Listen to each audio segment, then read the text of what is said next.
thanks to Rob and everyone who commented on my previous canon video. I have taken the information from your comments and updated the video with those details showing what became of the promoted films.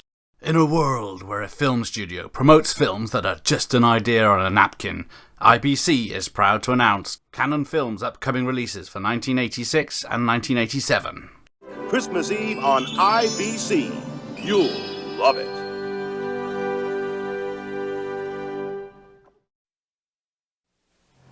Canon Films presents an outstanding lineup of films for 1986 and beyond.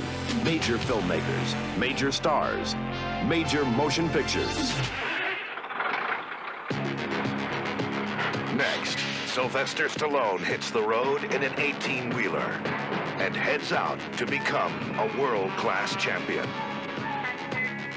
This time, he's fighting with his bare hands and going over the top.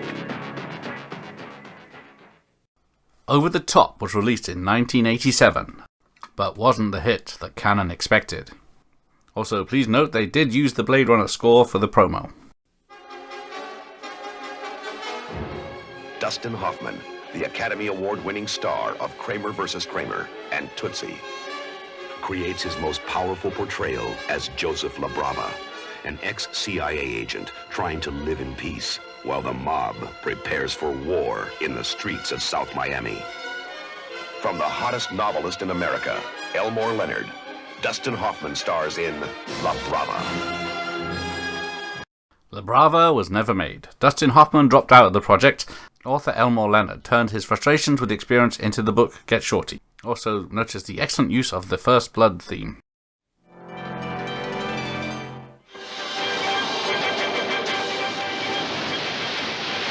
The legend continues. The hero returns. The new saga begins. Christopher Reeve is Superman in his biggest adventure yet. With more thrills, more action, more excitement than ever before.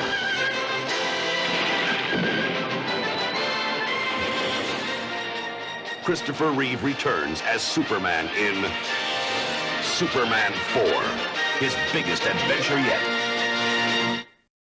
Sadly, Superman 4 did get a release. It flopped in 1987, earning only $15.7 million.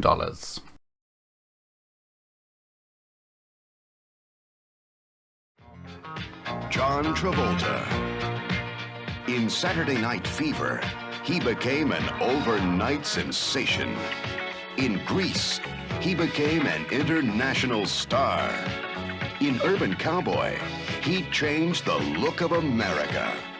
Now, Canon Films proudly announces John Travolta in his most exciting project yet. Nothing became of the untitled John Travolta project, and we may never know what it was supposed to be. Within this unsuspecting city, history's greatest experiment creates tomorrow's greatest superhero. Spider-Man, the movie. A live-action spectacular directed by Joe Zito, based on the characters created by Stan Lee. Spider-Man got cancelled, but not 2024 cancelled. But part of me sort of wishes it had been made. Also notice they used Superman's score for the promo. What would you do if you witnessed a murder? Knew you would be next, and you were a 98-pound weakling? Who you gonna call? Who else? Chuck Norris. Chuck Norris in his first action comedy, Kick and Kick Back. A comedy with a kick. As far as I can tell, this eventually got released in 1992 as Sidekicks. Also note, they used Tootsie's music for the Chuck Norris promo. Harry Mitchell is a successful businessman. He's being blackmailed by a vicious porno underworld. But the mob is in for a surprise, because Harry is fighting back. Starring Roy Scheider and Anne Margaret in 52 Pickup. Written by Elmore Leonard. Directed by John Frankenheimer. 52 Pickup was released in 1986 to OK reviews. It earned $5.2 million and is a very good film. From the master of suspense, Roman Polanski, the director who brought you The Terror of Rosemary's Baby. Satan lives! God is dead!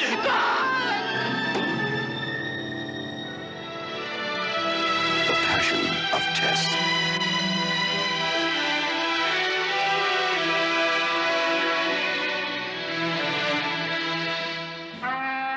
The Mystery of Chinatown.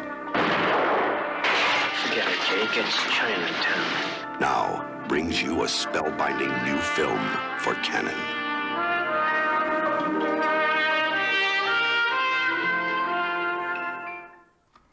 The untitled Roman Polanski project, I believe, was Pirates, which came out in 1986 and immediately bombed, earning only $1.6 million on a $40 million budget.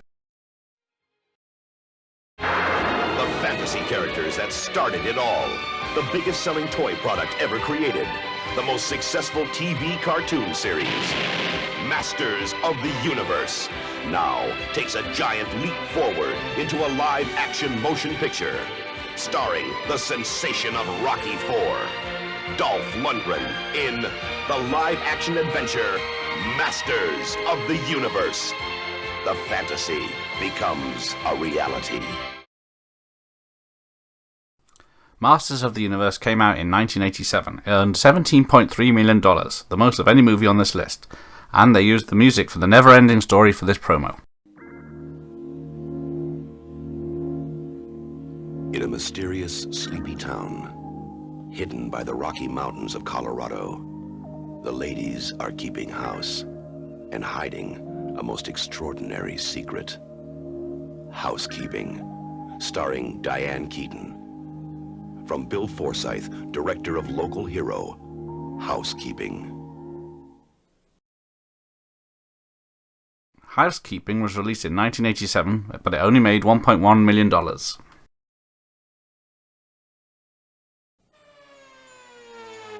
Christopher Reeve is John Fisher, a reporter who needs a story and finds it in the seamy underworld of 42nd Street. Now murder has Fisher caught between the courts and the street. Christopher Reeve in the action thriller Street Smart, directed by Jerry Schatzberg. Street Smart was released in 1987. It got good reviews, especially for Morgan Freeman in his breakout role, but it only made $1.1 million. Acclaimed director Andrei Konchalovsky brings Tom Kempinski's electrifying masterpiece to the screen. Duet for One. Julie Andrews, Alan Bates, Max von Sydow in Duet for One. Duet for One was released in 1986. It's based on a British play. It got good reviews, but it only earned $8,000. Deep in an enchanted forest lives a wizard named Rumpelstiltskin. He knows the magic, sorcery, and the secret of the name. Rumpelstiltskin, a delightful live-action adventure starring Amy Irving and Trevor Howard. Rumpelstiltskin, the exciting first film from Canon's children's movie tales. Magical stories come to life. Rumpelstiltskin was released in 1987 and is Billy Barty's only lead role in a motion picture. And they used Jerry Goldsmith's Explorers for the promo. Robert Carradine, a cop with a sense of humor. A taste for trouble. And a lead to the case that could take him off the beat permanently. Number one with a bullet. This hit list is for real. Number One with a Bullet was released in 1987, but it only earned $400,000. They used Red Seven's Less Than Perfect song for the trailer. Anthony Quinn recreates his greatest screen triumph as Zorba From the smash Broadway musical, adapted from Nikos Kazantzaki's bestseller, Zorba, a man in love with life. Anthony Quinn in Zorba, the musical. Zorba the musical was never made. It was a hit on Broadway in 1968 and revived in 1983, but the film never happened. Canon Films presents a provocative new motion picture, The White Slave. Louis Gossett Jr. stars as the ex-cop who helps a young woman find her kidnapped sister in the sinister underworld of Istanbul, only to find she's been sold into slavery. Louis Gossett Jr., The White Slave. Screenplay by Sterling Siliphant. Unfortunately, The White Slave never got made, but it uses part of the score from Midnight Express for the promo.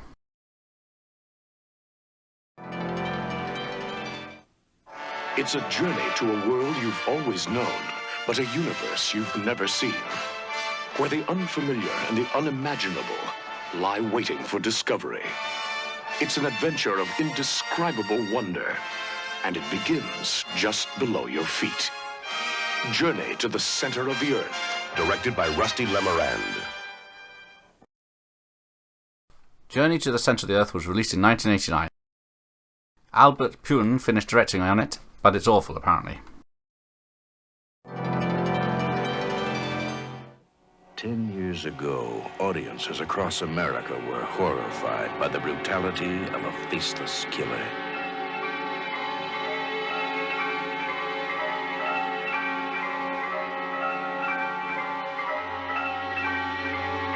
Now, after a decade of silence, he has come out of hiding.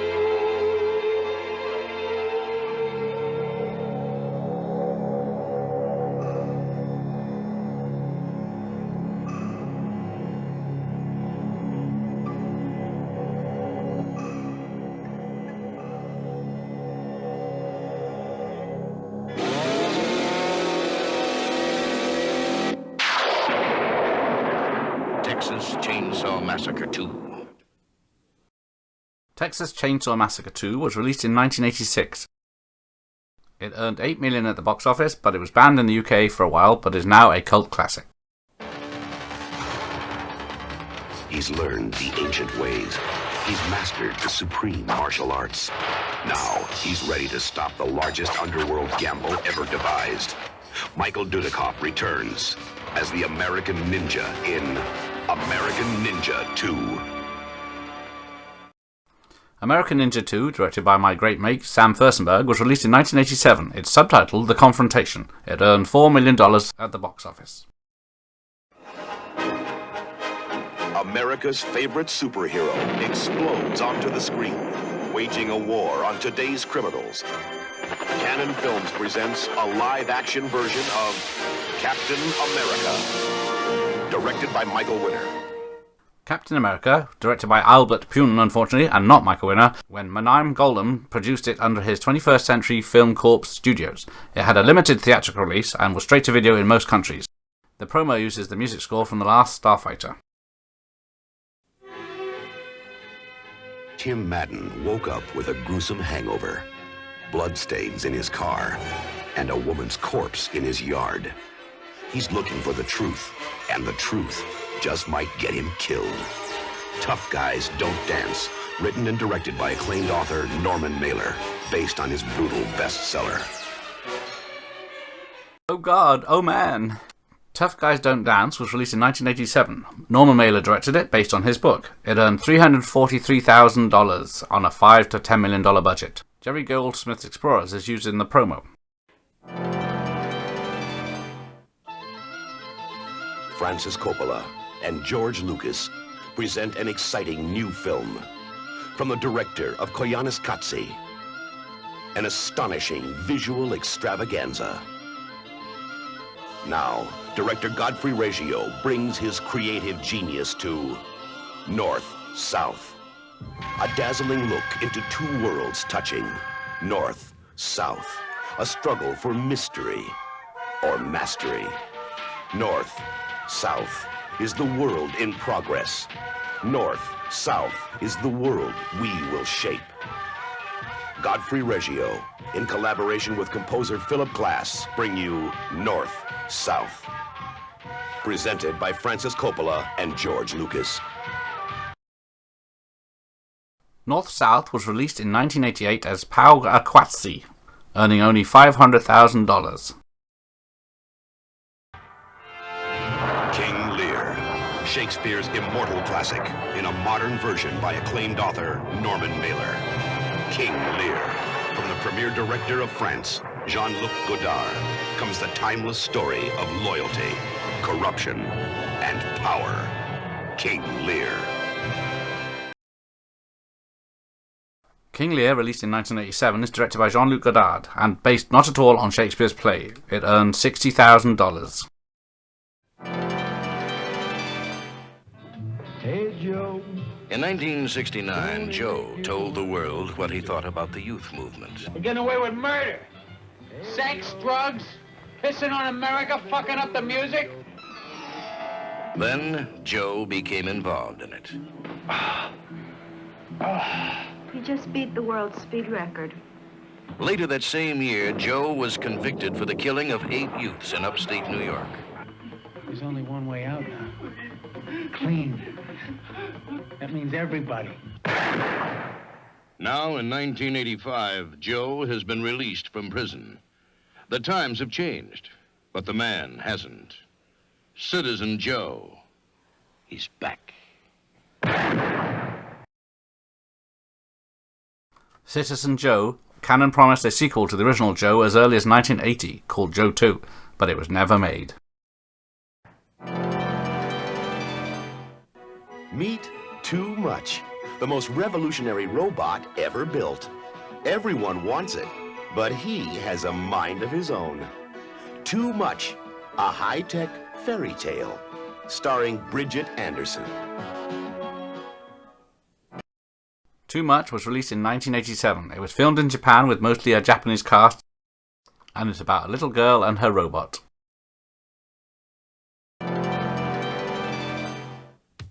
The Dolly Dots. This female rock band wants to play in Hollywood, but the only gig around is playing nursemaid to a bratty kid whose parents don't know that hiring one Dolly Dot gets you 6. Canon Films presents Give a Girl a Break, starring David Landsberg and Lauren Dreyfus, and presenting the Dutch rock group, the Dolly Dots.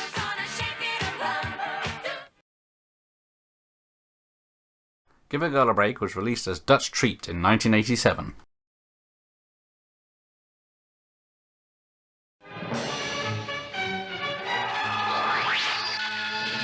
Mythical beasts, sorcerers, magical monsters, and warriors. Lou Ferrigno, in his greatest adventure, Sinbad of the 7 Seas. Sinbad of the 7 Seas was released in 1989 and filmed in Italy.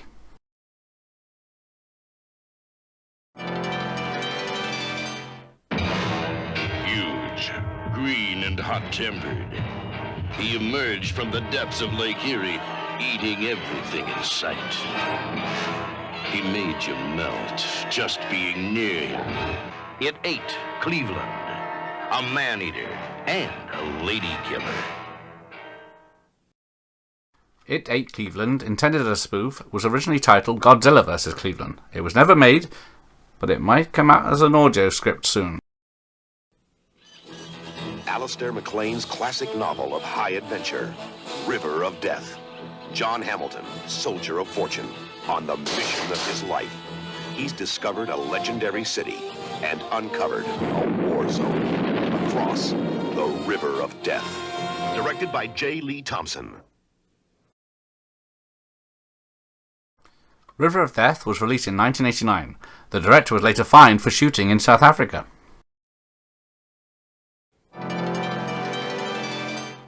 A wondrous African safari brings young Ben and his guardian Joe face to face with Bonzo, the mischievous orangutan. A special film of a magical friendship. Ben, Bonzo, and Big Bad Joe. Starring Bud Spencer. Canon Films, the company of the future.